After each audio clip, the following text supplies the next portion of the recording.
아름다운 여자를 사랑하면 힘들다. 모두가 그녀를 원하고 흠모한다. 어쩌면 그저 자존심 문제일 수도 있지만 나는 믿을 수 없는 친구들과 가벼운 연인들에게 배신당한 적이 있다. 그런 일이 있을 때마다 아름다운 여자를 사랑하면 그녀의 모든 시선을 의식하게 된다는 내 믿음은 더욱 굳어졌다. 아이러니하게도 이 70년대 노래가 잘 알려지지 않은 FM 라디오 방송국에서 흘러나왔다. 나는 서울에서 전주로 운전하고 있었다. 전주에는 아는 사람이 아무도 없었다. 내 친구들과 가족 대부분은 서울에 있었고 그곳에는 두산 베어스 경기 시즌권이 있었다. 전주에는 아이스하키 팀이 없고 우리 회사는 서울에 6개의 지점을 가지고 있다. 나는 투자 분야에서 일하고 있고 전주에 새로 생길 우리 사무실은 전북대학교 병원 근처의 한 아파트에 위치할 것이다. 또 다른 아이러니는 내가 개신교 가정에서 자랐다는 것이다. 처음부터 시작해야겠다. 내 이름은 박정훈이지만 친구들은 나를 잭슨이라고 부른다. 친구들이 서강대에서 공부하는 동안 나는 3년 동안 목공 일을 했다. 그렇다. 나는 벌목꾼이 되었고 그래서 그 별명이 붙었다. 나는 아직도 내 장비와 할리데이비슨, 완벽한 상태의 2005년식 소프트힐 스탠다드 패스트를 가지고 있다. 전처와 나는 자주 그 오토바이를 탔지만 그런 날들은 이제 지나갔다. 나는 서울 지역에서 자랐고 벌목꾼 시절을 제외하고는 강원도를 떠난 적이 없다. 강원도 이후 나는 투자 회사를 운영하는 삼촌 마이클 밑에서 일했다. 삼촌은 12년 전 내가 서울대학교에서 금융을 공부할 수 있도록 도와주셨다. 삼촌은 은퇴하고 나에게 사업을 팔았다. 우리는 4개의 지점을 가지고 있었고 나는 2개를 더 열어 직원을 26명에서 31명으로 늘렸다. 어려운 시기에도 우리는 고객들을 돌봤고 항상 굳건했다. 전처를 언급했으니 그녀에 대한 추가 정보를 제공하겠다. 나는 고등학교 때 김지수라는 여자를 알았지만 우리는 다른 무리에 속해 있었다. 나는 하키를 했고 그녀는 축구를 했으며 우등생이었다. 우리는 거의 마주치지 않았다. 나는 못생기지는 않았지만 약간 촌스러웠고 긴 갈색 머리를 하고 있었다. 하키 선수들은 특유의 말투가 있었고 문장에 젠장이라는 단어를 자주 사용했다. 하키 선수들은 끈끈한 집단이었고 우리 부모님들도 자주 어울렸다. 우리는 스스로를 외부인이라고 느꼈고 아무도 우리에게 관심이 없다고 생각했다. 그래서 지수와 나는 고등학교 때 그저 아는 사이일 뿐이었다. 지수 혹은 제시카는 깊은 눈을 가진 매우 아름다운 여자였다. 붉은 머리, 날씬한 몸매, 그리고 빛나는 녹색 눈을 가진 그녀는 모든 시선을 사로잡았다. 그녀의 할머니는 50년대에 아일랜드에서 왔고 그녀는 원하는 남자는 누구든 가질 수 있었지만 보통 멍청이들이었기 때문에 스타 운동 선수들과는 절대 데이트하지 않았다. 그녀는 작은 친구 그룹과 어울렸고 가끔 인기 있는 남자들과 데이트했다. 우리는 내가 북서부에서 서울로 돌아온 지 3년 후에 만났다. 나는 벌목꾼 일 덕분에 몸이 불었고 남자 하키 리그에서 뛰고 있을 때 그녀가 들어왔다. 그녀의 친구인 민지가 우리 골키퍼 마이클과 데이트하고 있었고 하키 열병에 걸렸다. 선수들은 종종 이름에 EI, I 또는 XY를 붙여서 예를 들어 마이클은 투니, 나는 잭슨이라고 불렀다.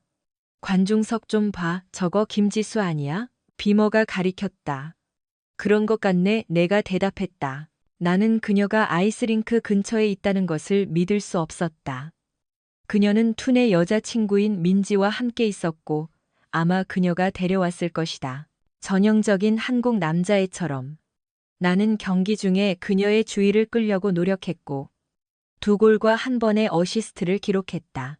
나중에 우리가 워밍업 구역을 떠날 때 나는 그녀를 지나치며 말했다. 이봐, 정훈아, 멋진 경기였어. 옛 동창한테 인사도 안 할 거야? 나는 대답했다. 미안해, 지수야. 우리가 친구였는지 몰랐네. 고등학교 때 다시 만나서 반가워. 나는 멈춰서서 가방을 내려놓고 악수를 청했다. 나는 하키 선수라서 사교성이 별로 좋지 않아. 그녀는 미소 지으며 내 손을 잡았다. 아마 아이스링크에서 벗어나면 네가 알아차릴 거야. 나는 네가 좋은 사람인 줄 알았는데. 무슨 냄새야? 미안. 하키 가방은 특유의 냄새가 나. 네가 더 이상 가까이 있지 않도록 차에 넣어둘게. 나중에 봐. 그녀는 약간 슬퍼 보였지만 나는 왜 그런지 이해할 수 없었다. 우리는 거의 아는 사이도 아니었고 나는 정중했다. 내가 복원한 2005년식 빨간색 지프 랭글러에 올라탈 때 비머가 나를 쫓아왔다. 루비콘, 이바, 잭슨. 오코넬의 맥주 마시러 갈 거야? 제시카도 온대. 그녀는 예쁜 게 그녀를 거만하게 만드는지 궁금해 하더라. 내게 기회가 있을지도 몰라. 망치지 마. 우리 할아버지 미첼이 말씀하시곤 했지. 나는 못생겼을지는 몰라도 바보는 아니라고. 그래서 나는 오코넬에서 만나기로 동의했다. 내가 먼저 도착해서 쿠어스 한 캔을 주문하고 앉았다. 그녀가 도착했을 때 그녀는 곧장 나에게로 왔다. 이바 잭슨, 그게 네 이름이야? 만약 내가 널 밀어냈다면 미안해. 하지만 내 가방은 여전히 냄새가 나. 가방 없이 얘기하고 싶어. 알았어, 제시카. 내 마음에 무슨 일이 있는지 정말 듣고 싶어. 다음 2시간은 우리 둘만 있는 것처럼 지나갔다. 나는 그녀에게 맥주 한 잔을 사주었고, 그녀는 나에게 2잔을 사주었다. 우리는 지난 몇 년 동안의 이야기를 나누었다. 그녀는 UCLA에서 해양생물학을 공부했고, 남캘리포니아 해양연구소에서 일했으며, 서핑을 배웠지만 산악 고향인 서울로 돌아왔다. 지금 그녀는 중학교 수학 교사가 되기 위해 교원 자격증을 따고 있었다. 그녀는 나의 벌목 경험에 매료되었고 내 지프를 좋아했다. 그녀는 심지어 내가 사용하는 하키 은어도 좋아했다. 나는 그녀에게 설명했다. 이봐, 제커. 맥주 한 잔 가져다 줄래? 나는 잭슨이지 제커가 아니야. 우리 웨이터를 가리키며 내가 아이스링크에서 나를 피했으니까. 제커가 더 어울리는 이름이라고 생각했어. 그녀가 교활한 미소를 지으며 말했다. 날 좀 즐겁게 해줘. 내가 말하려 했다. 그녀가 윙크했다. 아마도. 우리가 떠나기 전에 우리는 포옹했고 그녀는 나에게 전화번호를 주었다. 전화해. 네가 데려다 준다면 그레타를 타고 싶어. 내 버킷리스트에 있거든. 나는 너무 절박해 보이지 않으려고 이틀을 기다렸다가 그녀에게 전화했다. 이봐, 제시카. 정훈이야.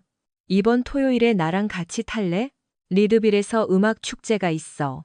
이 잭슨아, 나도 내 계획이 있고 하키 선수 때문에 그걸 포기할 수는 없어. 나는 속삭였다. 미안해, 제시카. 아마 다음 주말에. 또 잭슨이야? 너랑 같이 가고 싶어. 몇 시에? 오전 9시쯤 어때? 준비하고 있을게. 그녀가 말하고는 덧붙였다. 이봐, 잠깐만. 네가 어디 사는지 몰라. 네가 알아서 찾아. 제커. 그녀가 말하고는 전화를 끊었다. 잭슨이야. 나는 중얼거렸다. 나는 민지에게서 제시카의 주소를 알아낸 투머에게 전화했다. 토요일 아침. 나는 오전 9시에 그녀의 골든에 있는 아파트 문을 두드렸다. 그녀는 재빨리 문을 열었고 반바지, 흰색 탱크톱, 빨간색과 흰색 체크무늬 셔츠, 그리고 검은색 카우보이 부츠를 신고 있었다. UCLA 스웨트 셔츠는 허리에 묶여 있었다. 그녀는 내 반응에 미소 지었다. 시험에 통과한 것 같네. 그녀가 부드럽게 말했다. 응, 그래. 나는 그녀에게 여분의 헬멧을 건넸고 우리는 길을 나섰다. 리드빌까지의 여정은 환상적이었다. 콜로라도의 여름은 따뜻했지만 산에서는 시원했다. 언덕으로 들어서면서 우리는 더 따뜻한 옷으로 갈아입기 위해 멈췄다. 그녀는 스웨트 셔츠를 입었고 나는 검은색 가죽 재킷을 입었다. 다음에 또 이렇게 하면 바이커 걸처럼 입을 거야. 그녀는 리드빌이 환상적이었다고 말했고 우리는 라이브 음악을 즐기고 맛있는 타코를 먹으며 몇 시간 동안 이야기를 나누었다. 그녀를 쳐다보는 남자들을 제외하고는 모든 것이 순조롭게 진행되었다. 어떤 남자들은 눈에 띄지 않게 쳐다봤고 다른 남자들은 여자친구나 아내를 툭툭 쳤다. 그녀가 미소와 윙크로 그것을 부추기는 것 같아서 나를 짜증나게 했다. 그럼에도 불구하고 나는 함께한 시간을 정말 즐겼다. 자정쯤 그녀를 집에 데려다 주었을 때 우리는 그녀의 문 앞에서 이야기를 나누었고, 그녀는 나에게 친근한 키스를 해주며 즐거운 하루에 대해 감사했다. 오늘 정말 즐거웠어. 정우나 그레타는 환상적이었고 곧 전화해주길 바랄게. 고마워. 그녀는 다른 사람들이 나를 잭이나 제키라고 부르는 것과는 달리 하키 가방을 가지고 다니지 않기 때문에 나를 토마스라고 부르고 싶다고 설명했다. 그날은 2개월간의 비공식적인 데이트를 시작했고 우리는 공식적인 커플이 되었다. 우리는 매일 문자를 보내고 이야기했다. 그녀는 교원 자격증을 땄고 지역 중학교에서 일자리를 구했다. 4개월이 더 지난 후 우리는 서로의 가족에게 소개했다. 나는 그녀의 두 여동생인 매그와 베스, 그녀의 할머니와 할아버지를 만났다. 그녀는 내 부모님, 내 동생 마이키, 삼촌 마이클, 그리고 할아버지, 할머니를 만났다. 몇 번의 가족 모임 후 나는 그녀의 두 여동생을 만났다. 추수감사절과 크리스마스와 같은 모임에서 나는 우리의 관계를 재평가하기로 결심하고 아버지 마이키, 그리고 할아버지 렉스포드와 회의를 소집했다. 우리는 1월 초 불타는 테이블과 15년산 글렌리벳 한 병을 두고 내 현관에서 만났다. 자, 여러분. 문제가 있습니다. 나는 시작했다. 저는 제시카와 거의 6개월 동안 데이트했고 그중 4개월은 독점적으로 만났습니다. 저는 그녀에게 감정이 있고 더 나아가기 전에 여러분의 의견을 듣고 싶습니다. 여러분 각자에게서 솔직한 진실을 듣고 싶습니다. 가장 어린 사람부터 시작해서 할아버지. 나는 여러분이 듣고 필요하다면 그들의 의견에 반박하기를 원한다. 모두가 고개를 끄덕였다. 알겠다, 마이키. 들어보자. 나보다 20개월 어린 마이키는 어렸을 때 항상 나를 우상으로 여겼지만 그는 매우 똑똑했다. 그는 막 응용 수학 석사 학위를 마쳤고 모든 것을 이해하고 개선하는 것을 좋아했다. 내가 벌목 여행에서 돌아온 지 2년 후 콜로라도 볼더 대학교 4학년이었던 마이키는 내 오토바이를 일주일 동안 빌렸다. 그는 대부분의 시간을 오토바이를 분해하고 재조립하며 연료 시스템을 개선하는 데 보냈다. 내가 오토바이를 되찾았을 때 그것은 더 잘 달렸다. 이게 수학이라면 유체 역학적 요소에 대해 이야기하겠지만 간단히 말할게. 제스는 훌륭해 보여. 그녀는 좋은 교직을 가지고 있고 너에게 관심이 있으며 자신을 너무 심각하게 생각하지 않아. 그녀는 긴 전 남자친구 목록이 없어. 그건 좋은 신호야. 너희 둘 다 진정한 애정을 보여주고 있어. 존중, 애정 어린 접촉, 좋은 의사소통, 그리고 실용적인 갈등 해결을 포함해서. 하지만 그녀는 매우 매력적이고 다른 남자들이 주목할 것이기 때문에 경계해야 해. 내 주된 관심사는 너희 둘이 함께한 시간이 너무 짧다는 거야. 나는 두 사람이 장기적인 약속을 하기 전에 적어도 6개월은 더 기다리라고 조언한다. 두 사람 모두 27살이니 서두를 필요는 없어. 아버지가 말을 이었다. 너는 똑똑하고 성숙하며 훌륭한 사업 감각을 가지고 있다. 너는 개인적인 삶을 현명하게 처리했고 문제를 피했다. 나는 네가 훌륭한 남편이 될 것이라고 생각한다. 제시카는 훌륭해 보이고 나는 마이클의 경고에 동의한다. 내 엄마와 나는 16살부터 23살까지 데이트했고 몇 번의 이별은 우리가 무엇을 원하는지 알게 해주었다. 조금 더 시간을 갖고 알아보는 것은 해가 되지 않을 것이다. 그러고 나서 그는 우리의 존경받는 연장자인 할아버지 렉스포드를 보았다. 그는 의자에 등을 기대고 위스키 한 모금을 마시며 산을 생각에 잠긴 채 바라보았다. 잠시 후 그는 내 눈을 똑바로 쳐다보며 말했다. 아름다움은 피부 한 꺼풀에 불과하지만 추함은 뼛속까지 파고든다. 그러고 나서 그는 다시 한 모금 마시며 여전히 언덕을 응시했다. 그 광경은 수수께끼 같았고 나는 그에게 그의 생각에 대해 물으려 했지만 아버지의 눈빛은 나에게 인내심을 가지라고 말했다. 할아버지가 계속했다. 토마스, 제시카는 아름다운 외모를 가진 사랑스러운 아가씨야. 나는 너희 둘이 함께 있는 것을 보았고 너희가 사랑에 빠졌다는 것을 알 수 있어. 그녀는 좋은 자질을 가지고 있지만 항상 관심을 갈망하는 것 같아. 그녀는 모든 것의 중심이 되어야 했고, 이는 그녀를 미성숙하고 자기중심적으로 보이게 만들었다. 그녀는 조용히 있지 못했고, 지속적인 참여가 필요했다. 아마도 그녀는 어렸을 때 제대로 된 교육을 받지 못했기 때문일 것이다. 당신의 아버지는 70년대에 자랐고 항상 로켓롤에 심취해 있었다. 나는 1979년 어느 날 그가 연주하던 노래의 가사를 듣기 전까지는 그것을 이해하지 못했다.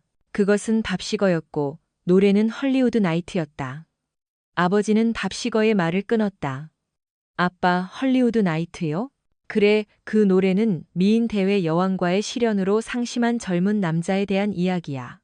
이런 구절이 있어. 그녀는 태어났다. 그녀가 원하는 것을 무엇이든 얻게 해주는 얼굴을 가지고 그는 그 얼굴을 보고 통제력을 잃었다. 나는 노래에 의미가 있다고 생각한다. 내 요점은 토마스, 제시카는 그녀의 외모 덕분에 무엇이든 얻을 수 있다는 것이고 그녀는 항상 그것을 이용하지는 않더라도 그것을 알고 있다는 것이다. 이것이 너희 관계의 잠재적인 문제점이다. 그녀는 결혼 후에도 단죄할 수 있다는 이유만으로 다른 남자들과 시시덕거릴까? 비록 그녀가 충실하더라도 남자들은 여전히 그녀를 쫓아다닐까? 너는 얼마나 많은 시간을 걱정하며 보낼까? 그녀는 너를 존중해서 그만둘 만큼 충분할까? 나는 모르겠다. 내 조언은 더 구체적이다. 나는 더 느린 접근 방식을 좋아한다. 하지만 한 가지 요소를 더 추가해봐.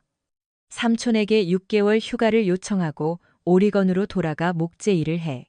하지만 제시카를 데려가서 아무도 모르는 곳에 혼자 두고 정착하도록 해봐. 그녀는 교사 경력이 중단되지 않도록 대리교사를 할 수 있어. 마이크는 너를 잃는 것을 좋아하지 않겠지만 내가 그와 얘기해 볼게. 함께 산책하며 모든 것에 대해 이야기해봐. 삶, 직업, 신념, 아이들, 두려움, 희망, 그리고 꿈.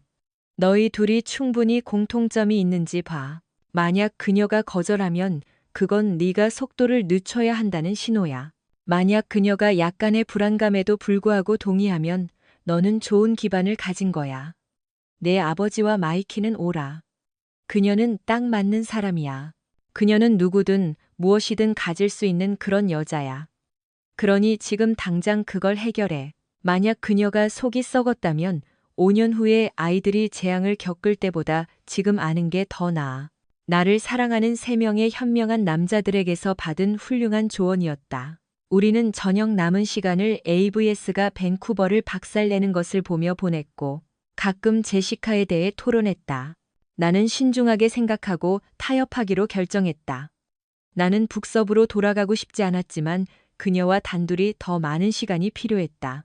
나는 적어도 4개월 동안은 청혼하지 않기로 결정했다. 조언을 듣지 않는다면 조언을 구하는 의미가 없다. 현명한 조언을 무시하는 것은 바보뿐이다. 그리고 나는 내가 제안받은 것을 최대한 활용했다고 믿는다.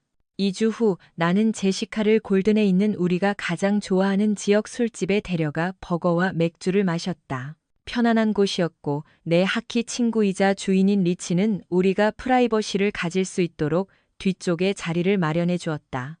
오늘 우리는 그냥 우연히 만난 거야, 토마스. 아니면 뭔가 계획이 있는 거야? 그녀가 물었다. 그녀는 언제나처럼 아름답고 직관적이었다.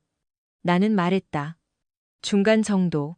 나는 이전에 누구와도 진지하게 데이트한 적이 없지만 너를 사랑하게 되었어. 다음 단계가 무엇인지는 모르겠지만 장기적인 관계로 나아가고 싶어. 만약 당신이 동의한다면 시작점으로 논의할 몇 가지 아이디어가 있어요. 토마스, 정말 영광이에요. 당신은 직설적으로 말하지 않고도 요점을 잘 짚어냈어요. 저도 이것에 대해 생각하고 있었어요. 당신을 사랑하게 되어서 두려워요. 이런 진지한 관계는 처음이에요. 그럼 앞으로 20분 동안 당신의 계획은 뭐죠? 저는 제 생각을 공유했어요.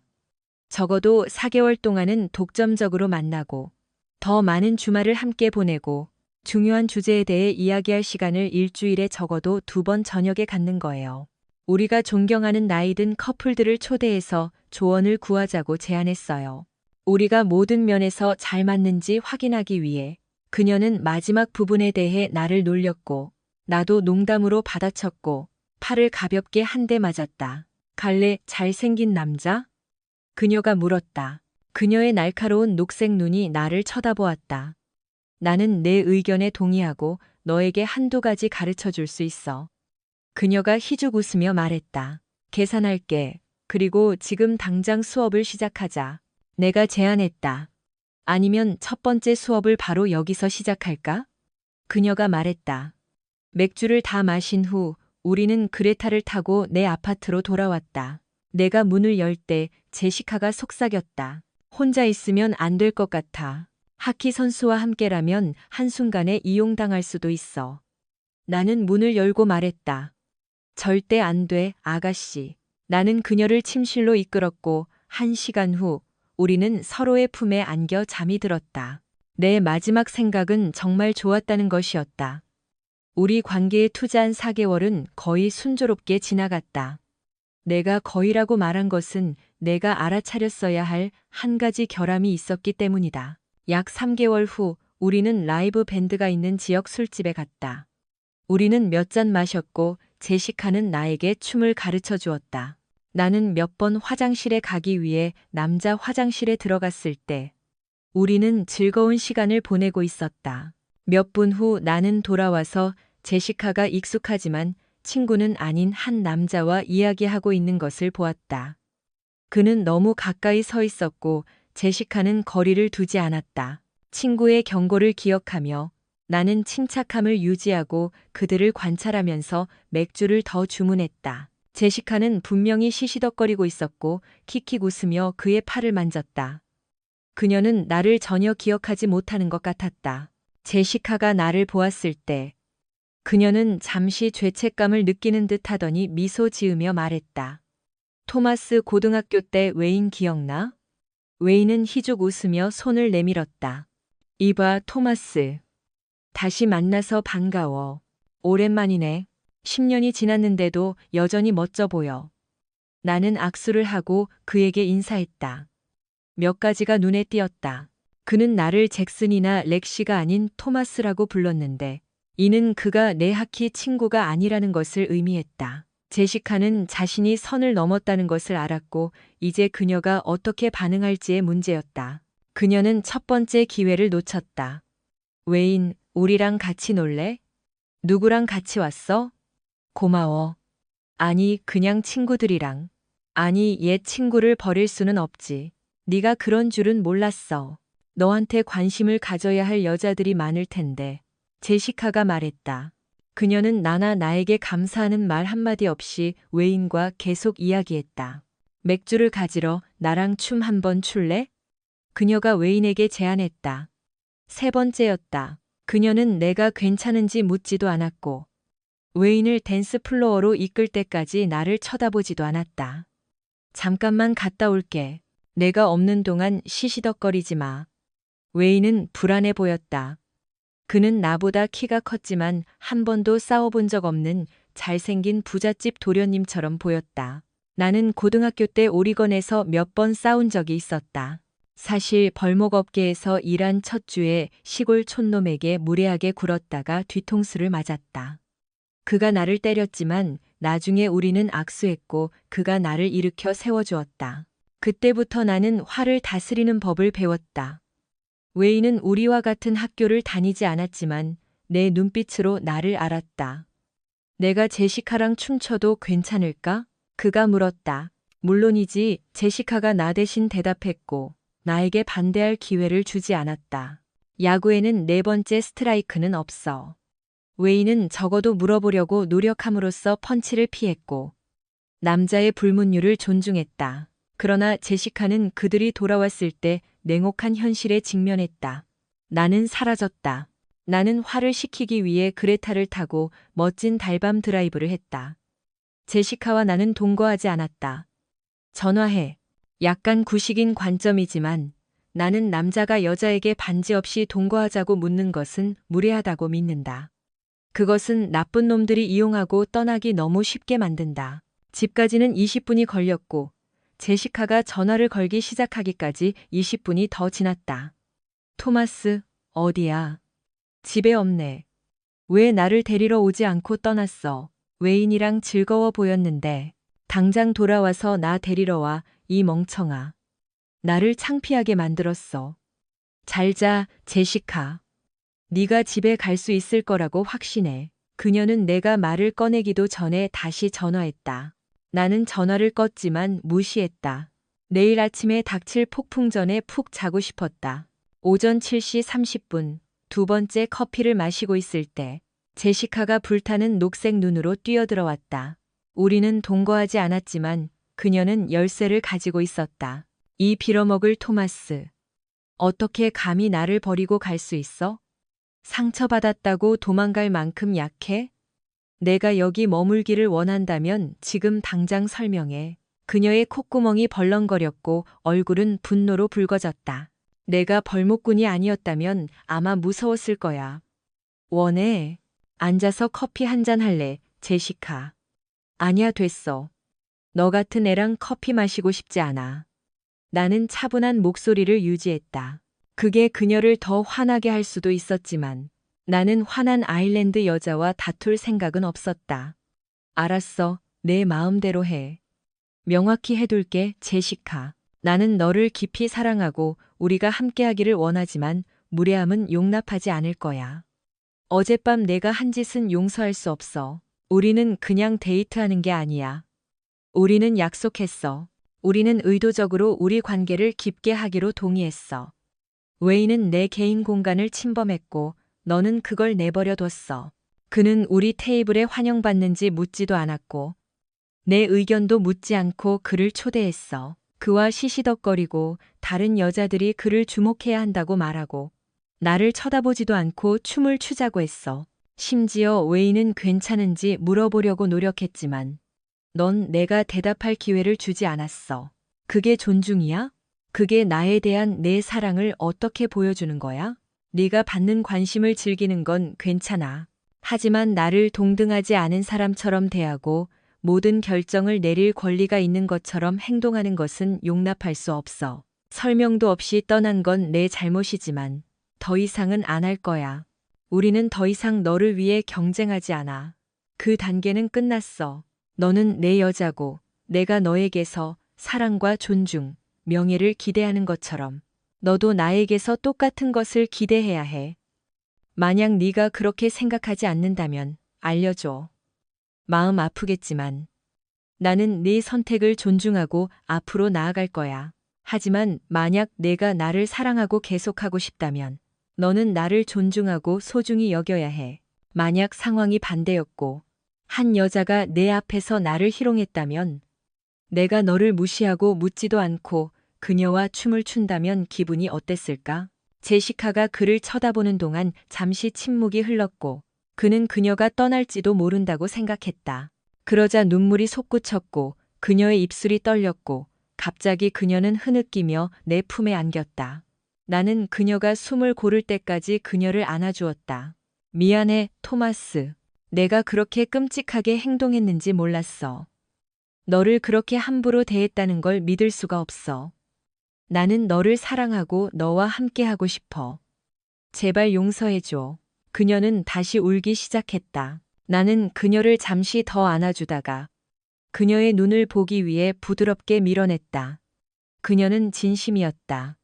제시카, 용서할게. 사랑해. 하지만 우리는 명확히 하고 서로를 최우선으로 생각해야 해.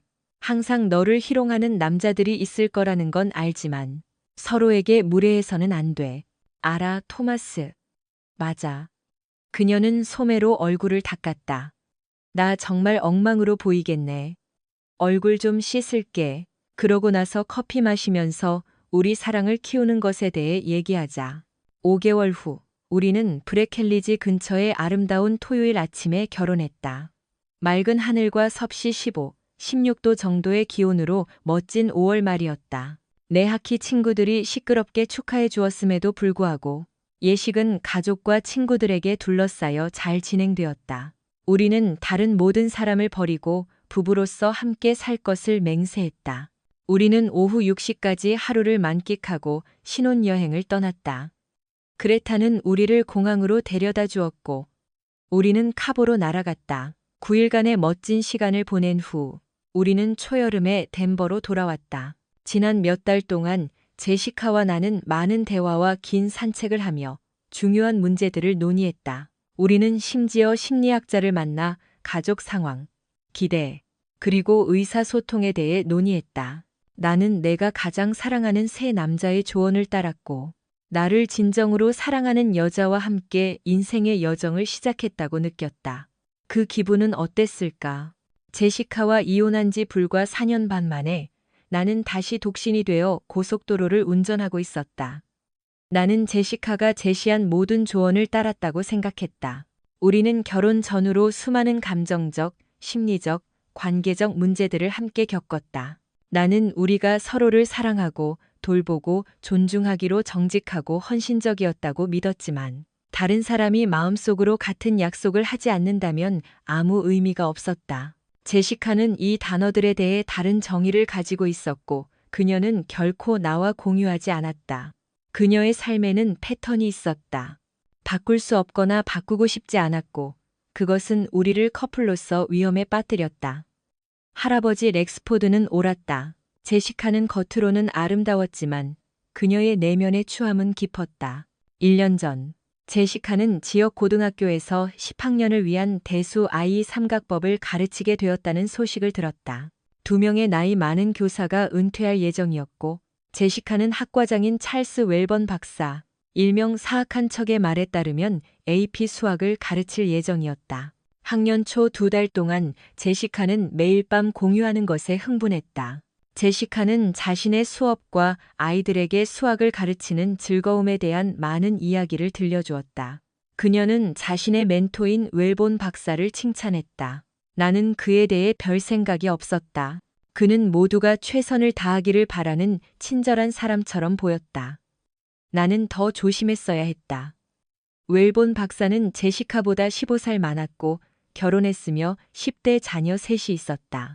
나는 10월 초에 그를 만났고 제시카의 묘사에 근거하여 비범한 사람을 만날 것을 기대했지만, 대신 그는 평범했고 키는 약 160cm, 40대 초반에 비해 날씬한 체격, 흰머리는 없었다. 그는 지루하지는 않았지만 특별한 점은 없었다. 나는 축구계의 전설을 만날 줄 알았는데 더 평범한 사람을 만났다.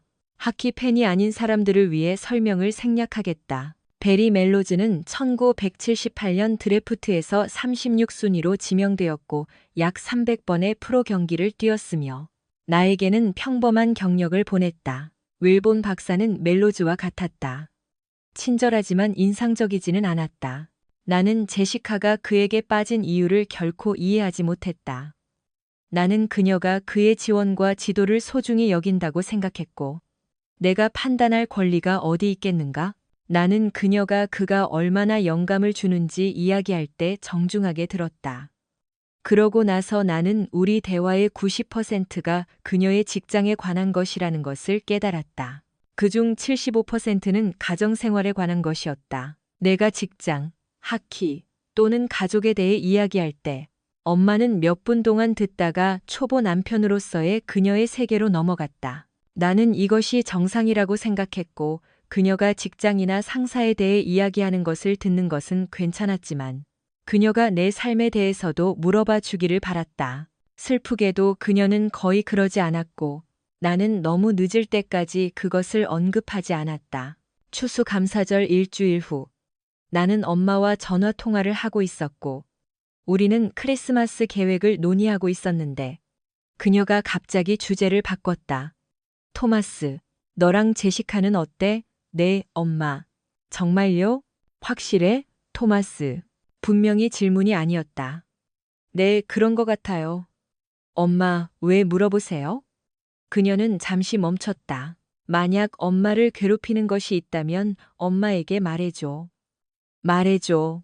그녀는 항상 자신과 자신의 일에 대해 이야기한다. 나는 그녀가 너에 대해 자랑하거나 내 일에 대해 묻는 것을 들어본 적이 없다. 그게 나에게는 이상하게 들린다. 관계에서의 열정은 상호적이어야 한다. 너는 항상 그녀를 지지하고 관심을 보이지만 그녀는 보답하지 않는다. 우리는 좀 더 이야기했고 나는 그녀의 관심에 감사했다. 나는 그녀의 말에 동의하지도 반대하지도 않았지만 나는 느꼈다. 그녀는 나의 커져가는 불안감을 알아차렸다. 나는 그녀에게 그녀의 조언을 진지하게 고려하겠다고 말했다. 나는 제시카에게 바로 말하지 않고 우리 대화를 기록하기 시작했다. 나는 숫자와 함께 일에서 추적하기 쉬웠다. 그렇게 해서 우리는 주로 제시카와 그녀의 세계에 대해 이야기한다는 것을 발견했다. 나는 시거의 노래. 그녀는 원하는 대로 할 수 있는 얼굴로 태어났다를 기억하며 불안감을 느꼈다. 제시카는 훌륭했지만 이 점에 있어서는 미성숙하고 이기적이었고 항상 원하는 것을 얻는 데 익숙했다. 나는 우리 둘을 위한 주말 휴가를 계획하기로 결정했다. 이야기를 나누고 함께 즐거운 시간을 보내기 위해. 우리는 결혼 생활 3년 동안 그렇게 했었기 때문에 제시카는 놀라지 않을 것이다. 나는 에스펜 근처의 통나무집을 예약했고 학교 달력을 확인하고 아이들 일정과 충돌하지 않는 것을 확인했다. 나는 하키 경기를 놓치고 잭슨으로부터 몇 가지 의심스러운 말을 들어야 했지만 나는 그것을 극복할 수 있었다. 저녁 식사 후 그녀가 집에 돌아왔을 때 나는 제시카에게 말하기를 고대하고 있었다. 나는 그녀가 기뻐할 것을 기대하며 내 계획을 공유했지만 그녀는 그렇지 않았다. 그녀는 내가 예상했던 것보다 더 오래 침묵했고 말했다. 토마스, 나한테 먼저 물어봤어야지. 찰스는 필수 과목이 있어. 다음 주 토요일에 새로운 교육과정 아이디어를 논의하기 위한 회의. 그녀의 얼굴은 실망보다는 짜증을 나타냈다. 제시카, 내가 너랑 확인했잖아. 우리 공동 달력에는 이게 없어. 이게 얼마나 오래전에 예정된 거야? 웰번 박사가 이제 찰스라는 것도 알았고.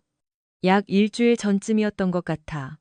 제시카가 자신감 없이 대답했다. 내가 목록에 넣었다고 생각했는데 아마 잊어버렸나 봐.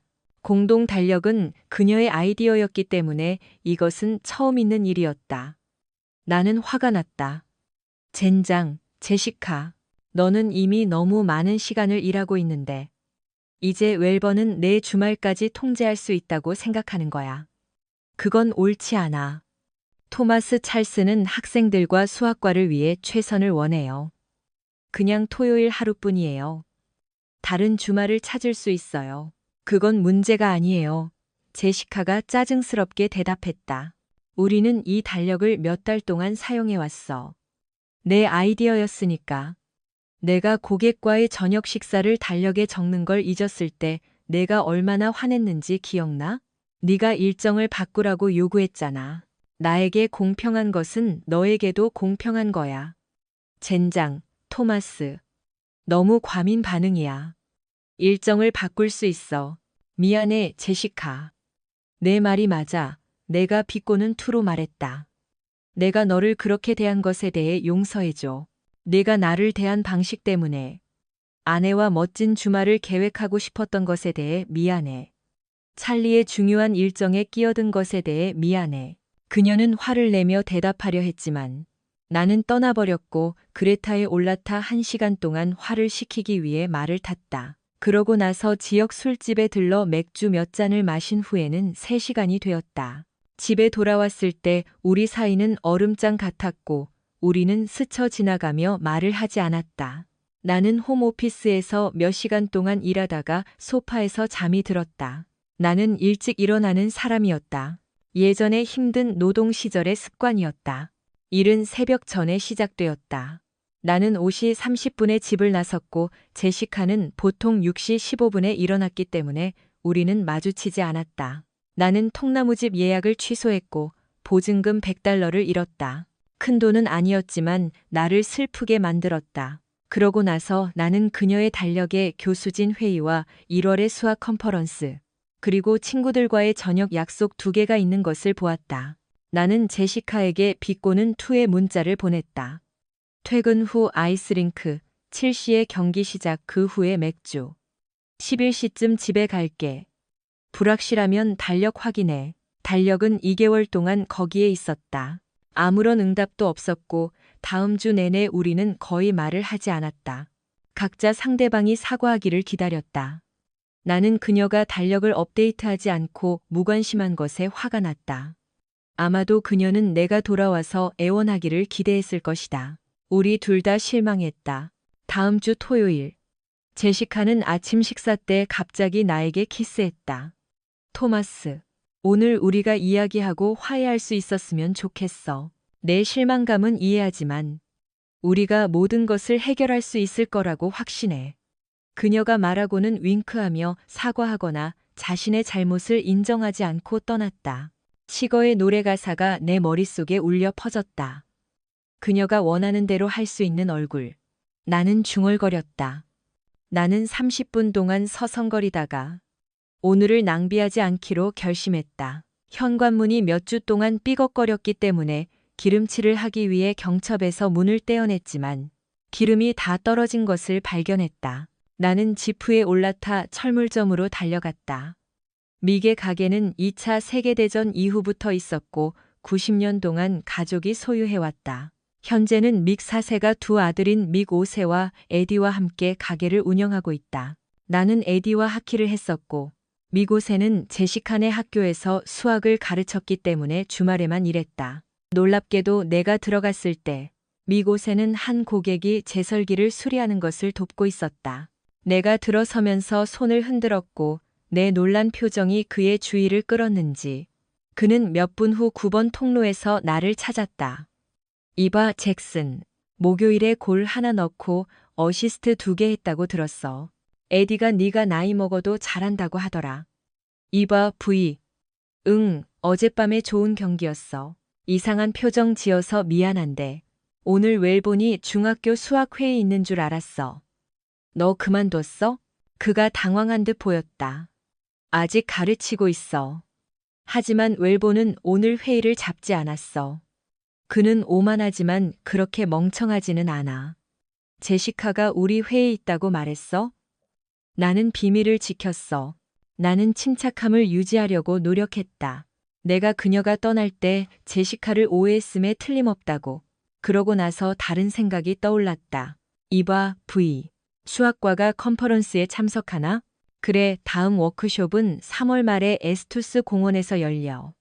나는 거기에 있을 거고 그러고 나서 스키 타러 갈 거야. 침착함을 유지하려고 애쓰며 나는 대답했다. UV처럼 들리네? 네가 회의의 절반이라도 참석할 계획이라는 게 놀랍네. 응, 아마 늙어가나 봐. 나중에 봐, 잭슨. 그리고 그는 떠났다. 의심이 나를 덮쳤고 나는 휘발유 값을 지불하고 지프에 올라탔다. 왜 제시카는 거짓말을 했을까?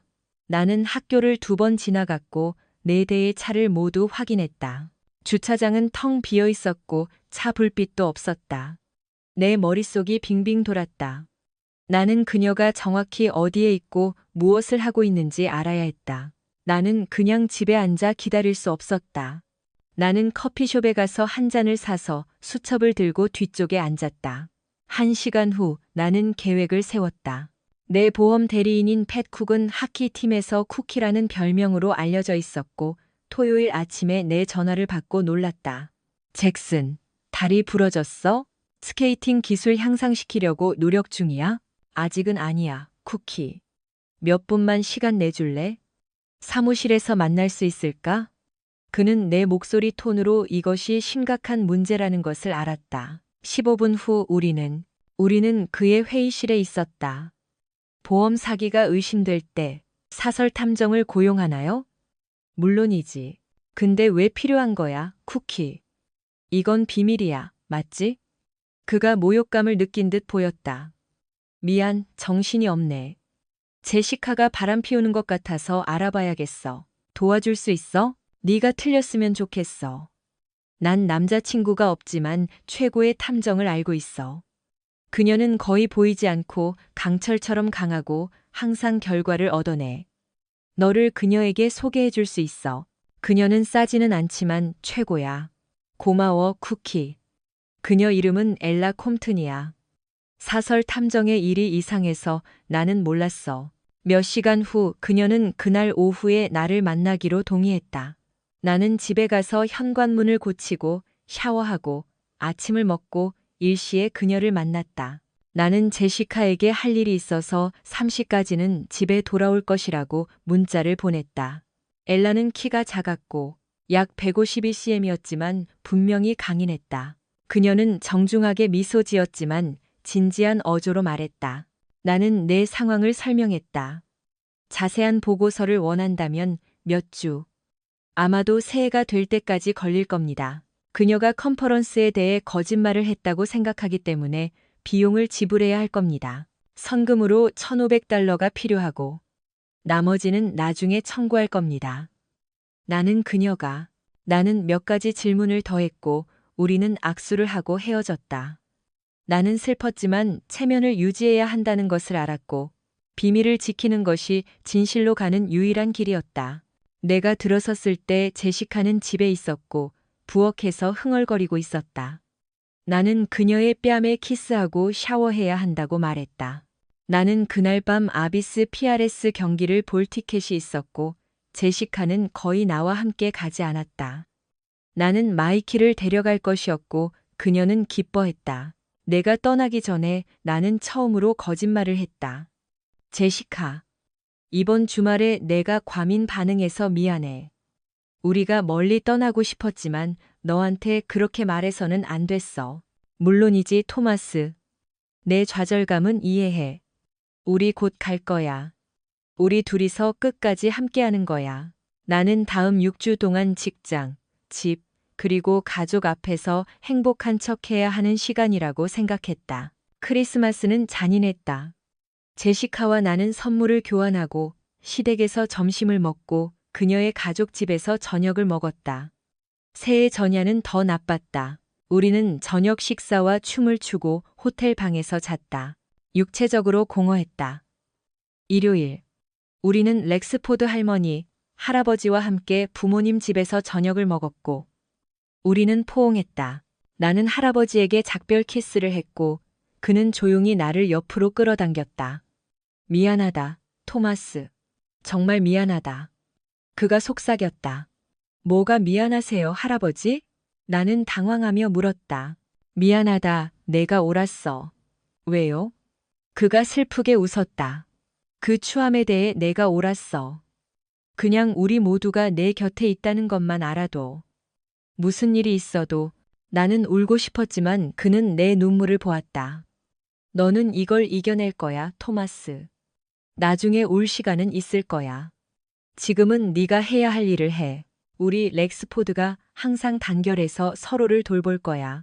그의 힘은 나를 안심시켰고 나는 이겨낼 수 있었다. 3주 후 나는 엘라의 사무실에 앉아 있었다. 그녀는 전날 전화해서 보고서가 준비되었다고 말했다. 나는 내 직장 대신 그녀의 직장에서 그녀를 만나자고 요청했다. 그녀가 시작했다. 이렇게 말씀드리게 되어 유감입니다. 토마스, 하지만 당신의 아내는 거짓말쟁이고 사기꾼입니다. 시간이 좀 필요하시면 편하게 하세요. 아니요, 계속하세요. 척은 보통 잉그루드의 햄튼인에서 당신의 아내를 접대했습니다. 그들은 그곳에 사무실이 없었기 때문에 그 장소를 선택했습니다. 그들은 직장에서 전문적이고 매우 신중하게 행동했습니다. 그들은 각자 차를 몰고 충분히 멀리 떨어져 있지만 필요할 경우 집에 빨리 돌아갈 수 있을 만큼 가까운 휴게소나 트럭 정류장으로 갔습니다. 거기에서는 회의가 열리지 않았습니다. 그들은 그 주말을 콜로라도 스프링스의 거니슨에 있는 외딴 통나무 집에서 보냈다. 그들은 약 8, 9일마다 만났고 당신이 나를 고용한 이후로 적어도 6번은 만났다. 나는 햄튼에서의 최근 2번의 만남에 대한 오디오와 비디오, 그리고 그들의 전화에서 나온 사진과 대화를 가지고 있다. 증거는 부인할 수 없다. 그녀는 나에게 두꺼운 파일을 건넸다. 모든 것이 여기에 있지만 지금 당장 사진을 보거나 녹음 파일을 듣는 것은 권하지 않습니다. 왠지 모르게 나는 대화 내내 침착함을 유지했다. 나는 몇 가지 명확한 질문을 했고 그녀는 우리가 끝났을 때 나는 철저하게 대답했다. 나는 그녀에게 최종 청구서를 내 개인 업무 이메일 주소로 보내달라고 요청했다. 나는 파일을 모아서 떠나기 위해 일어섰다. 렉스포드 씨. 만약 제가 그래도 된다면 이것이 제 일의 가장 좋고 나쁜 부분입니다. 저는 고객을 선택하는데 매우 까다롭고 거짓말쟁이와 사기꾼을 피합니다. 저는 결코 바람 피우는 사람을 돕지 않습니다. 저는 당신이 좋은 사람이고 이런 일을 당할 자격이 없다는 것을 압니다. 이 소식을 전하기는 어렵지만 이제 당신은 진실을 알고 있고 더 이상 어둠 속에 있지 않으며 당신의 삶을 다시 통제할 수 있습니다. 감사합니다. 나는 중얼거렸다. 마지막으로 한 가지 더 그녀가 말했다. 나는 척에 대해 더 깊이 파고들었고 이것은 그의 첫 번째 불륜이 아니다. 만약 그를 끌어내리는 데 도움이 필요하면 추가 비용 없이 도와주겠다. 지금이 1880년대가 아니라는 것이 안타깝다. 우리는 그를 목매달 수 있었을 텐데. 해가 지기 전에 내가 떠날 때 나는 눈이 내리기 시작하는 것을 보았고 회색의 우울함이 내 세계를 덮었다. 나는 지프에 앉아 다음에 무엇을 해야 할지 생각했다. 5분 후 나는 제시카에게 전화했고 그녀는 세 번째 벨소리에 받았다. 안녕, 자기야. 오늘 오후에 고객을 만나러 볼더에 가야 해. 눈이 엄청나게 내리고 있고 아직 할 일이 남아서 내일까지는 집에 못 갈 것 같아. 아, 미안해, 자기야. 나는 오늘 밤 내 하키 경기를 보러 가서 너를 놀라게 해주려고 했는데. 내일 집에 조심해서 운전해와. 사랑해. 고마워. 잘 가. 그게 내가 할 수 있는 전부였다. 나는 부모님 댁에 가려고 했지만 대신 잉그루드의 햄튼인으로 운전해 갔다. 나는 입구를 볼 수 있도록 덤불 뒤에 눈에 띄지 않게 주차했다. 나는 1시간 동안 기다리기로 결정했다. 기다리는 동안 나는 쿠키에게 전화해서 나쁜 소식을 전했다. 잭슨, 정말 미안해. 고마워, 쿠키. 오늘 밤 녀석들을 잘 봐줘. 다음 맥주는 내가 쏜다고 말해줘. 내일 다시 전화할게. 몇 점이라도 따. 내 목표는 알다시피 전처가 애인과 함께 나타날지 걱정할 필요가 없다는 것이다. 약 35분 후 척이 도착해서 안으로 들어갔다. 5분 후 제시카는 길끝에 주차하고 옆문에서 그를 만났고 그는 그녀에게 재빨리 키스했다. 그러고 나서 나는 덤불에 토했다. 나는 부모님 댁으로 운전해 갔고 가는 길에 아버지에게 전화해서 모든 것을 이야기했다. 그는 침묵했는데 그것은 그가 매우 화가 났다는 것을 의미했다. 나는 그에게 어머니께 말씀드리라고 부탁했다. 왜냐하면 나는 그 이야기를 다시 할 힘이 없었기 때문이다. 나는 약 20분 후에 그곳에 도착할 것이라고 말했다. 몇 분 후 나는 전화를 끊고 내내 울었다. 도착했을 때 나는 마이키, 삼촌 마이클, 그리고 할아버지의 차를 보았다. 내가 계단을 오르기도 전에 어머니가 문을 열었다. 나는 그녀의 품에 안겨 흐느껴 울었다. 정신을 차렸을 때 우리 6명은 거실에 있었다. 어머니는 나에게 먹을 것을 주려 했고 아버지는 나에게 독한 술을 따라 주었지만 나는 내 위를 믿을 수 없었기 때문에 거절했다. 나는 다음 30분 동안 그들에게 이야기를 들려주었다. 나는 파일을 읽지 않았지만 엘라와의 대화에서 충분한 정보를 알고 있었다. 모두가 내가 모든 것을 털어놓을 때까지 조용히 앉아 있었다. 나는 내내 울었고 어머니도 마찬가지였다. 그는 내가 어렸을 때처럼 내 등을 문질러 주었고 끝날 때쯤에는 모두가 눈물을 글썽였다. 할아버지가 먼저 말했다. 우리는 내 고통에 대해 매우 슬프다. 우리 모두는 제시카와 그녀의 상사와 단둘이 몇 분간 이야기하고 싶지만 우리는 현명해야 한다. 지금 말하는 것은 실수일 것이다. 조금 더 이야기하고 오늘 밤은 여기서 마무리하자. 강한 수면제를 먹고 내일 아침에 다시 시작하자. 오늘 밤의 토론은 아무런 도움이 되지 않을 것이다. 내가 전에 말했듯이 무슨 일이 있어도 우리는 항상 내 곁에 있다. 모두가 할아버지를 눈을 크게 뜨고 쳐다보았고 그들이 무슨 일이 일어나고 있는지 알고 있었고 비록 그들이 몰랐더라도 아무도 화를 내지 않았다. 그는 그들에게 더 일찍 말하지 않았고 그들은 그를 가족의 기둥으로 신뢰했다. 아빠 말이 맞아. 아버지가 마침내 말했다. 그러고 나서 그는 물었다. 내일 토마스가 없는 것에 대해 어떻게 해야 할까? 제시카는 그가 전화하거나 이른 오후에 집에 오기를 기대할까? 삼촌 마이클이 끼어들었다.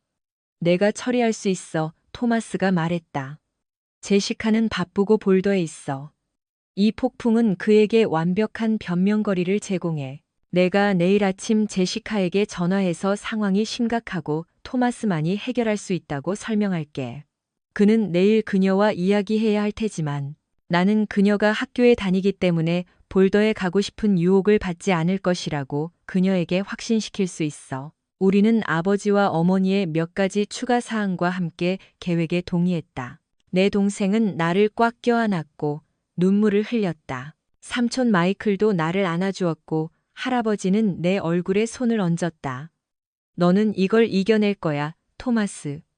내 약속을 믿어. 모두가 떠난 후 나는 거실로 가서 수면제 몇 알을 먹고 죽은 듯이 잠이 들었다. 다음 날 아침 나는 놀랍게도 침착하고 결단력이 있었지만 제시카가 그녀의 맹세를 어기고 자신의 선택을 한 것에 대해 여전히 슬펐다. 가족에게 버림받은 지금 나는 나 스스로 미래를 만들어야 할 때였다. 가족의 사랑이 나를 이겨내게 해줄 것이고 나의 장기적인 계획이 구체화되고 있었다. 오전 8시 30분 우리는 부엌 식탁에 모였다. 정오까지 우리는 계획의 기본 단계를 세웠다. 내 다음 정거장은 변호사였다. 삼촌 마이클은 나와 비슷한 사건 경험이 있는 사람을 추천했다.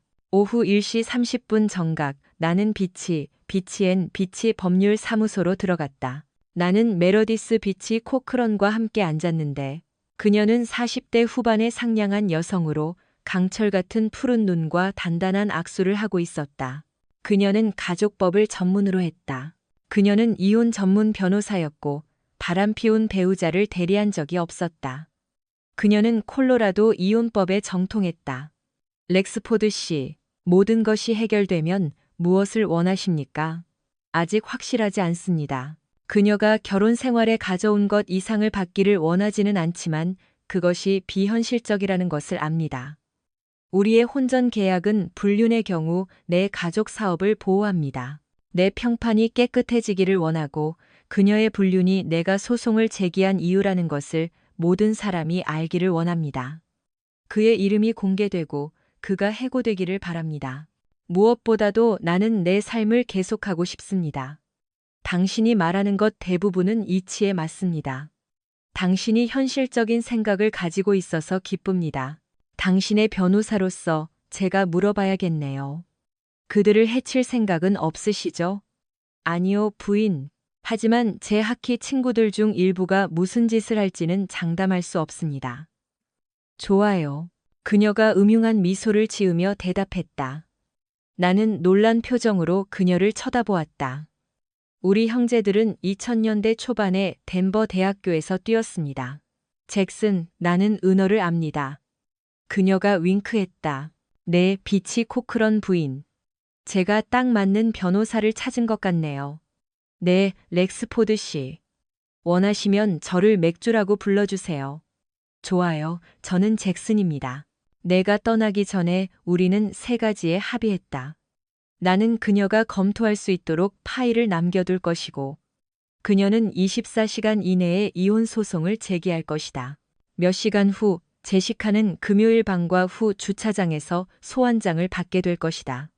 이 충격은 제시카가 우리에게 유리한 방식으로 반응하게 만들 수 있다. 나는 금요일 저녁에 집에서 제시카와 대질하고, 집이 내 이름으로 되어 있기 때문에 그녀에게 떠나라고 요구할 것이다. 우리는 소환장 송달 전후의 그녀의 행동을 감시하기 위해 제시카를 감시할 것이다.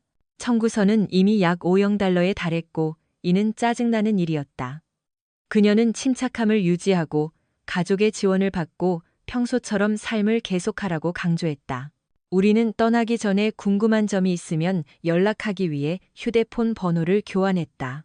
나는 왜 진료소가 비치 코크런 앤 비치가 아니라 비치 코크런 앤 비치라고 불리는지 물었고 그녀는 미소 지었다.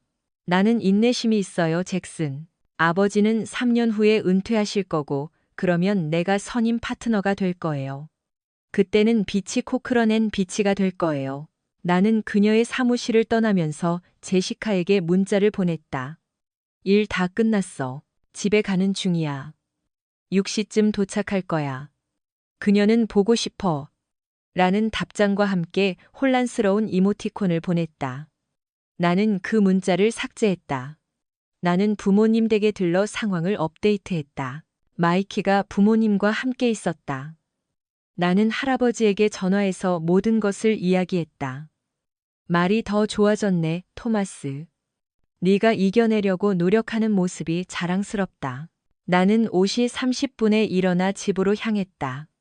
제시카는 위층에 있었지만 문소리를 듣고 내려왔다. 우리는 키스와 포옹을 나누었다. 나는 샤워하고 옷을 갈아입고 햄버거와 샐러드로 간단한 저녁을 함께 먹었다. 나는 24시간 이상 아무것도 먹지 않았다는 것을 깨달았고 갑자기 배가 고파졌다. 저녁 식사가 끝나자 제시카는 시시덕거리기 시작했다. 그녀는 헐렁한 스웨터, 브라 없음, 그리고 레깅스를 입고 있었다. 그녀는 내 허벅지에 발을 올렸고 그럼에도 불구하고 나는 즉시 발기했다. 제시카와 섹스하는 생각은 역겨웠지만 그녀는 여전히 내 아내였다. 어젯밤에는 잭슨이었을지 모르지만 오늘 밤에는 잭슨이 아내를 위층으로 데려가기를 바랄게. 오늘 밤은 미안해, 자기야. 지난 이틀 동안 머리가 계속 아팠고 눈길 운전도 힘들었어. 그녀는 놀란 듯 보였다. 내가 섹스를 거절한 횟수는 손가락으로 꼽을 수 있었고 여전히 손가락이 남았다. 알겠어, 미안해. 그녀가 대답했다. 분명히 실망한 표정이었다. 나는 그녀에게 햄튼인에서 척과 즐거운 시간을 보내라고 말하고 싶었지만 그러지 않고 대신 말했다. 샤워하고 내가 등 마사지 해줄게. 여전히 미소 지으며 나는 그녀의 다리를 내 허벅지에서 부드럽게 떼어냈다. 그녀는 오랫동안 샤워했고 나는 그녀의 등을 마사지해 주었다. 충동을 억누르려 애썼다. 나는 그녀의 목을 졸랐고 약 20분 후 그녀는 잠이 들었다. 나는 그녀에게 이불을 덮어주고 침대에서 최대한 멀리 떨어져 움직였다. 다음 날 밤 나는 하키 경기가 있었고 그녀는 내가 월요일 경기를 놓쳤기 때문에 놓치라고 제안하지 않았다. 목요일 밤은 더 힘들었지만 그녀의 부모님과의 저녁 식사는 일을 더 쉽게 만들었다. 집으로 가는 길에 그녀는 분명히 뭔가를 원했기 때문에 우리가 떠나기 전에 나는 삼촌 마이클에게 몰래 문자를 보냈다. 집에 도착한 지 2분 만에 삼촌 마이클이 토마스에게 전화했다. 방해해서 미안하네. 제시카랑 같이 있나? 네, 삼촌 마이클. 레밍턴 댁에서 저녁 먹고 왔어요. 안녕, 제시카. 안녕하세요. 마이크, 우리 좀 바쁜데 토마스가 내일 아침에 다시 전화해도 될까요? 그녀가 나에게 윙크했다. 미안하지만 이건 기다릴 수 없어.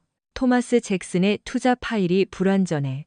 티나가 아파서 집에 갔는데 내일 아침 7시 30분 회의에 필요해. 젠장, 삼촌 마이클. 나는 짜증나는 척했다. 알겠습니다. 제시카를 집에 데려다주고 30분 후에 사무실에서 뵙겠습니다. 고마워, 토마스. 미안해, 제시카. 삼촌 마이클. 캐피톨 그릴에서 스테이크 저녁 사주세요. 알겠죠. 젠장, 토마스. 이거 정말 짜증나네. 제시카가 불평했다. 여자가 뭘 해야. 침대에서 남편이. 나는 내 머릿속의 생각들을 억눌렀다. 알아. 하지만 확실해. 언젠가는 내가 쉴 수 있을 거야. 그녀는 내가 우리 대신 너라고 말한 것을 알아차리지 못했다. 그녀는 마지막 10분 동안 끙끙거리며 토라졌다. 그녀가 차에서 내릴 때 나는 창문을 내리고 외쳤다. 3시간 이상 늦을 것 같아. 나 기다리지 않을래? 그녀는 돌아보지 않고 손을 흔들며 집으로 들어갔다. 그래, 알았어. 이 빌어먹을. 금요일은 내 경력에서 가장 비생산적인 날이었다. 나는 일찍 출근했고 제시카에게 먼저 도착할 것이라는 메모를 남겼다. 나는 몇 가지 서류 작업을 마치고 고객에게 전화를 건 후 조용한 저녁을 보내기 위해 일어났다. 나는 시간을 확인했고 정오라고 생각했지만 아직 9시 30분이었다. 나는 내 조수인 도나에게 체육관에 갈 것이라고 말했고, 거기서 매우 열심히 운동했다. 아버지와 삼촌 마이클과 점심을 먹은 후, 나는 사무실로 돌아와 비생산적인 2시간을 더 일하고 집으로 돌아왔다. 제시카보다 1시간 일찍 집에 도착했다. 내가 현관문에 다가갔을 때, 제시카는 하루의 마지막 수업을 마치고 있었다. 척이 몰래 들어왔다. 교실 안에서 활짝 웃으며, 자기야, 오늘 오후에 집에 가는 길에 우회할까? 척은 매력적이고 잘생겼지만 외모로 마음을 사로잡을 수 있는 제시카는 그에게 실증이 나기 시작했다. 그는 잠자리에서는 좋았지만 직업적으로는 전망이 없었고 부자가 될 것 같지도 않았고 그녀보다 15살 많았고 아내와 새 아이가 있었다. 척은 막다른 골목이었고 그녀는 그가 여전히 그녀의 상사였기 때문에 정중하게 이 관계를 끝내야 했다. 미안해, 찰스. 하지만 토마스와 나는 이번 주에 함께 보낼 시간이 많지 않았어. 우리 일요일 저녁에 만날까? 토마스는 5시에 하키 경기가 있어서 4시부터 6시까지 만날 수 있어. 마침내 너에게 우리가 즐거웠지만 이제 끝났다고 말할 거야. 그녀는 속으로 생각했다. 척은 기뻐하지는 않았지만 이해했고 아마도 저녁에 장모님께 아이들을 데리고 놀러 가달라고 부탁할 수 있을 것이다. 그의 아내는 제시카만큼 예쁘지는 않았지만 괜찮아 보였다. 알았어. 4시에 버스 정류장에서 데리러 갈게. 그녀는 그가 교실을 떠나면서 휘파람을 부는 소리를 들었다. 제시카는 척 웰본과 헤어지게 되어 안도의 한숨을 내쉬었다. 그는 그녀를 공주처럼 대했다. 하지만 그녀는 그가 자신을 소유하고 있다고 느끼기 시작했고, 그녀는 항상 토마스를 포함하여 남자들을 지배했고, 찰스나 다른 어떤 남자에게도 자신을 통제하게 내버려 두지 않을 것이었다. 수학 시험지를 30분 동안 채점한 후, 제시카는 남편을 깊이 사랑한다는 것을 깨달았다. 그는 필요할 때 강했지만 그녀가 마땅히 받아야 할 만큼 그녀를 아껴주었다. 그는 훌륭한 부양자였고, 아버지와 할아버지의 뒤를 이어 훌륭한 아버지가 될 것이었다. 깊은 곳에서 그녀는 다시는 바람 피우지 않겠다고 약속할 수 없다는 것을 알았지만 그녀는 그에게 온 마음을 다해 사랑을 바치겠다고 맹세했다. 사랑 사이의 연결, 그녀의 뇌에서는 충성, 헌신, 그리고 정직함이 작동하지 않았다. 그녀는 마땅히 느껴야 할 죄책감이나 부끄러움을 느끼지 않았다. 제시카는 자신이 얼마나 이기적이고 자기중심적인지 깨달았어야 했지만 그러지 못했다. 그녀는 자신의 진정한 추함을 인식하지 못했다. 하지만 그것은 곧 바뀔 것이었다. 실례합니다. 제시카 렉스포드 부인이십니까? 한 여자가 주차장에서 제시카에게 다가가며 물었다. 그녀는 갈색 봉투를 들고 있었다. 맥주는 항상 아내에게 서류를 전달하기 위해 여자를 사용했는데 그들이 덜 위협적이었기 때문입니다. 네, 맞습니다. 죄송합니다. 못 알아봤네요. 누구세요? 제가 중요한 서류를 가지고 있습니다. 신분증 좀 보여주시겠습니까? 물론이죠. 제시카가 당황하면서도 호기심을 느끼며 대답했다. 그녀는 학과 배지를 내밀었다.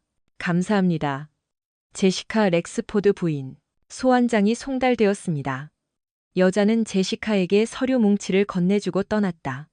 제시카는 손에 든 서류 뭉치를 들고 멍하니 서 있었다.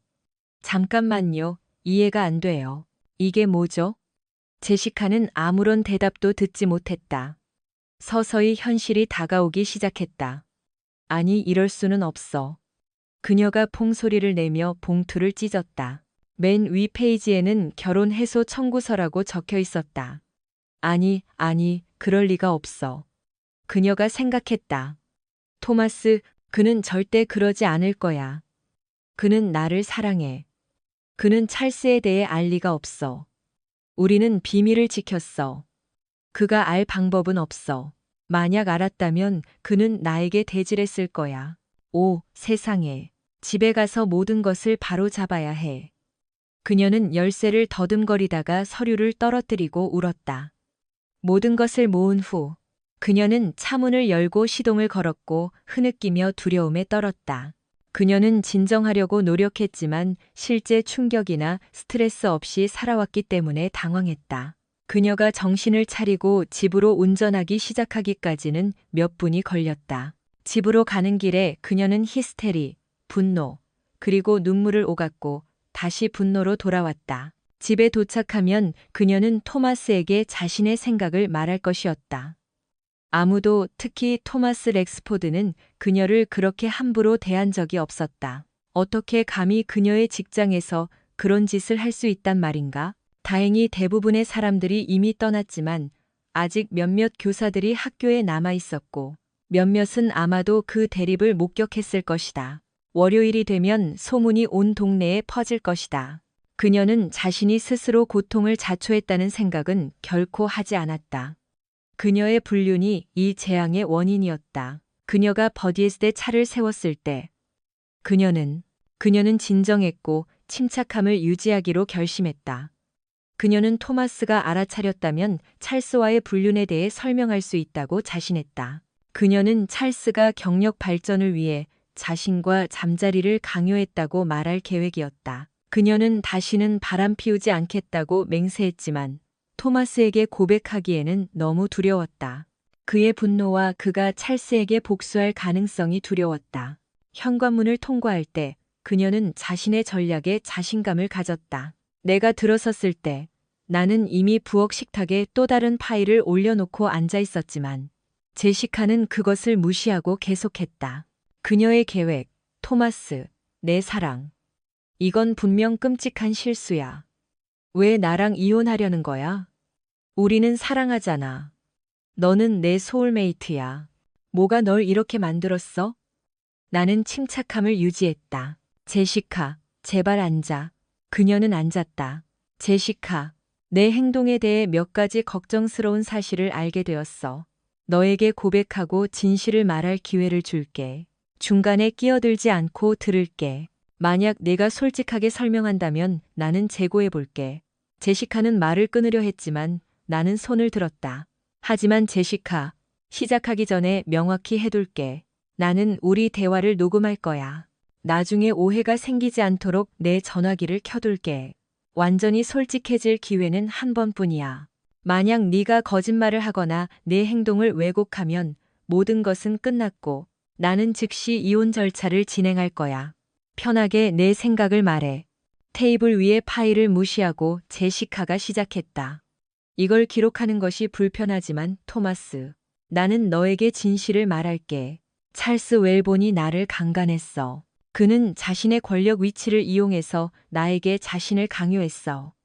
나는 그의 접근을 여러 번 거부했지만 그는 나에게 앞으로 나아가는 가장 좋은 방법은 나는 그의 침대에서 매 순간이 싫었지만 나는 너무 압도당했고 무엇을 해야 할지 몰랐기 때문에 견뎠다. 제시카는 계속하면서 울기 시작했다. 나는 너에게 말하고 싶지 않았어. 왜냐하면 나는 그를 스스로 처리할 수 있을 거라고 생각했고 네가 그에게 화를 내고 결국 체포되거나 더 나쁜 경우에는 감옥에 갈까봐 두려웠기 때문이야. 그를 만족시킬 유일한 방법이 분명해졌을 때 나는 그와 한 번만 잤고 매 순간이 싫었어. 오늘 방과 후에 그는 내 교실에 와서 내 집에 가기 전에 나를 유혹하려고 했지만 나는 거절했어. 오, 토마스. 이제 네가 알았으니 정말 기뻐. 네가 그의 괴롭힘을 끝내는데 도와줄 수 있어. 증명할 수는 없지만 그가 나 이전에 다른 교사들에게도 그랬다는 소문을 들었어. 이 시점에서 제이는 머리를 테이블에 박고 흐느끼기 시작했다. 박수, 박수, 박수. 나는 비꼬는 투로 박수를 쳤다. 나는 그녀의 뻔뻔한 거짓말에 마음이 아팠지만 내 일부는 인정해야 했다. 아마도 이혼 후에 그녀는 연기 경력을 추구할 수 있을 것이다. 제시카, 나는 정말 슬프지만 그건 훌륭한 연기였어. 토마스, 무슨 소리야? 어떻게 그런 끔찍한 말을 할 수 있어? 내가 너에게 내 영혼을 준 후에 모든 일이 일어났어, 제시카. 너는 항상 남자들을 휘어잡는 재주가 있었지. 나를 포함해서. 너는 겉으로는 아름답고 가끔 우리는 순진하게 네가 내면의 아름다움도 가지고 있다고 믿었어. 내가 아는 것을 말해줄게. 나는 파일을 열고 증거를 제시하기 시작했다. 너는 적어도 2개월 동안 척과 잠자리를 가졌고, 너희 둘은 잉글우드의 햄튼인에서 만났어. 나는 사진들을 테이블 위로 쓸어 넘기기 시작했다. 제시카는 창백해지기 시작했다. 지난 2개월 동안 적어도 6번의 만남. 12월 초에는 토요일 아침 수학회의도 없었고, 콜로라도 스프링스에서의 교사회의. 나는 당신의 대화 녹음 파일을 가지고 있어. 당신이 찰스를 얼마나 사랑하고 함께하는 시간을 얼마나 즐기는지에 대해 이야기하는 부분도 포함해서. 그러니 내 사랑하는 아내. 당신은 분명히 강요당한 여자처럼 보이지 않아. 이 녹음 파일 속 당신의 목소리는 진실을 말하고 있어. 당신은 거니슨에서의 주말을 포함하여 적어도 8번은 척과 즐거운 시간을 보냈어. 이것은 당신이 죄를 면할 수 있다고 생각하는 기만적인 아내라는 것을 보여줄 뿐이야. 제시카는 멍하니 앉아 있었고, 생애 처음으로 그를 유혹할 수 없다는 것을 깨달았다. 그녀는 망가졌고 내 마음을 산산조각 냈어, 제시카. 지난 몇 달 동안 내 배신을 받아들이기 위해 얼마나 많은 눈물을 흘렸는지 몰라. 직장과 가족과의 관계는 악화되었고, 내 자존감은 최악이었고, 나는 수없이 자문했어. 왜 선생님과 즐거운 시간을 보내기 위해 내 사랑과 우리 결혼 생활을 파괴했니? 나는 척의 사진을 가까이서 봤는데 그는 나보다 별로 크지도 않았고 너희 둘이 이야기하는 것을 듣는 것은 역겨웠지만 그가 침대에서 나보다 낫지도 않다는 것을 알아. 그가 이 관계에 사랑을 가져다 주지 않았기 때문에 내 분노가 솟구치기 시작했다. 알아, 제시카. 네가 더 이상 내 눈물을 흘릴 가치가 없다는 것을 깨달았어. 내 감정은 깊이 상처받았고 내가 다시는 다른 여자를 믿을 수 있을지 모르겠어. 하지만 나는 숨지 않을 거야. 나는 이기적이고 추한 사람이야. 나는 내가 최선을 다했다는 것을 알고 앞으로 나아갈 거야. 내 잘못이 아니야. 나는 완벽하지 않지만 내 경멸과 무례함을 받을 자격은 없어. 나는 더 이상 너에게 관심이 없어. 어떤 사람들은 사랑의 반대는 증오라고 말하지만 나는 무관심이라고 생각해. 나는 너를 그렇게 대할 거야. 너는 더 이상 나에게 중요하지 않아. 상처가 아물려면 시간이 걸리겠지만 이제부터 너는 나에게 아무것도 아니야, 토마스. 나는 더 이상 제시카가 아니야. 나는 내 짐을 싸뒀어. 위층에서 다른 물건들을 가져가도 되지만 오늘 떠나야 해. 내 변호사 연락처는 내 짐에 있어.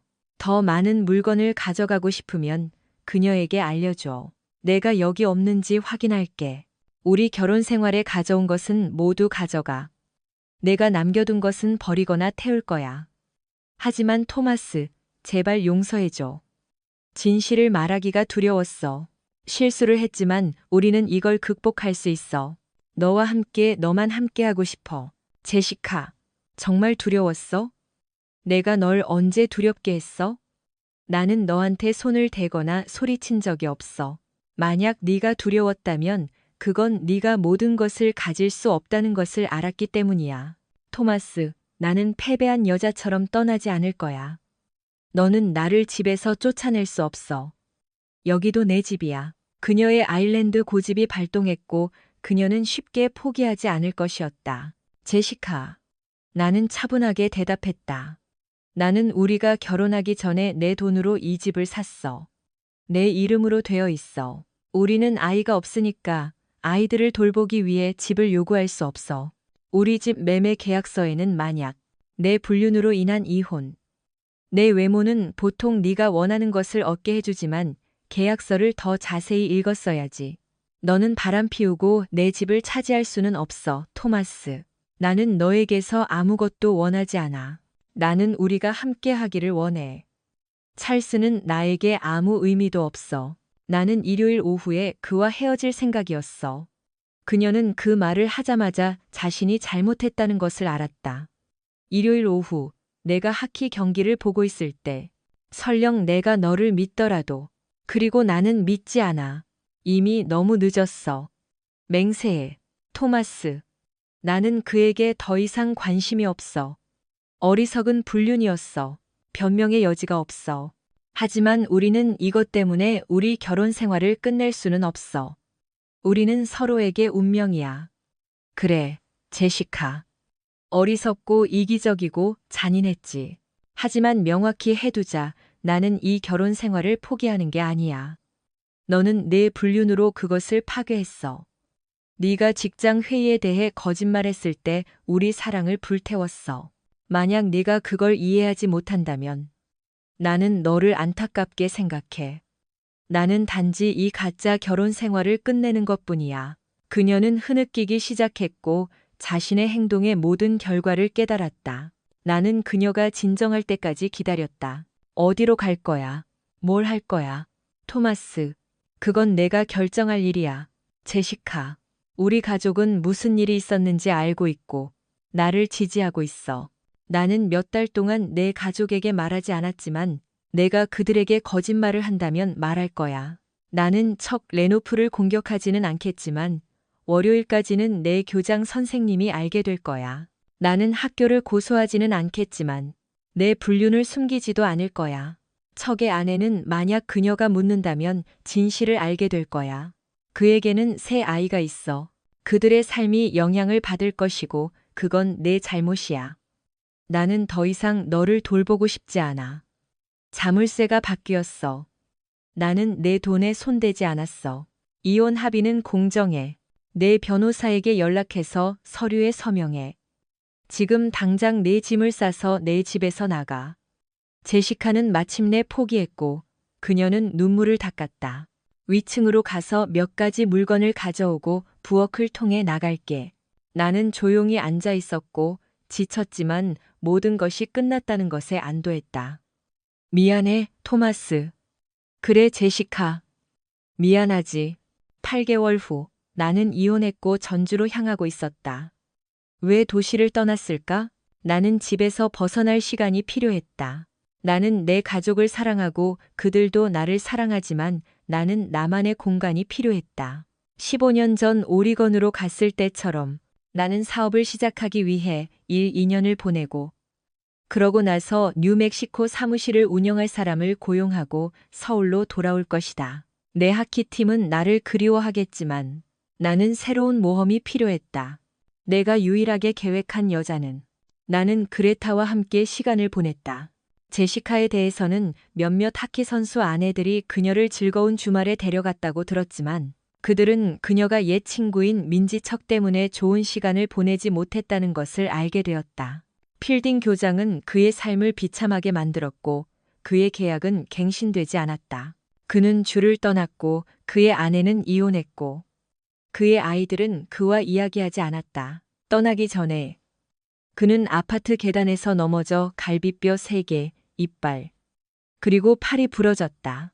하키 친구들은 그 일이 일어났을 때 오코넬에 있었고 약 20명의 증인에 따르면 아니면 밥식어일 수도 있다.